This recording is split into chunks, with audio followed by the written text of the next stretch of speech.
सज गई अंगना में रंगोली रे, बज उठल बाजा सहनाई रे।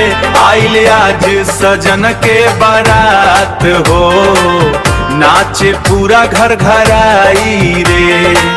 चांद जैसन दुल्हनिया लागे, फूल जैसन मुस्काई रे। आइल आज सजन के बारात, नाचे पूरा घर घराई रे। माई के अखिया भर भर आवे, बाबूजी मुस्काई रे। भैया बहिना हंसी ठिठोली, सखियन गीत सुनाई रे।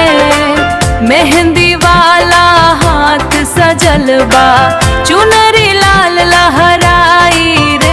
आइल आज सजन के घर आई रे, सज गई अंगना में रंगोली रे, बज उठल बाजा सहनाई रे।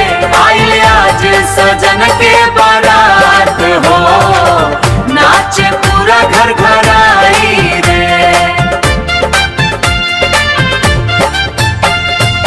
घोड़ी पर राजा बाबू आवे, संगे दोस्तन टोली रे।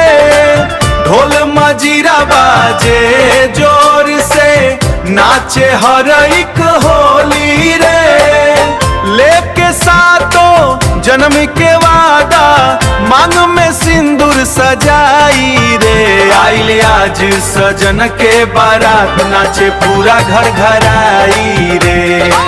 सज गई अंगना में रंगोली रे, बज उठल बाजा सहनाई रे।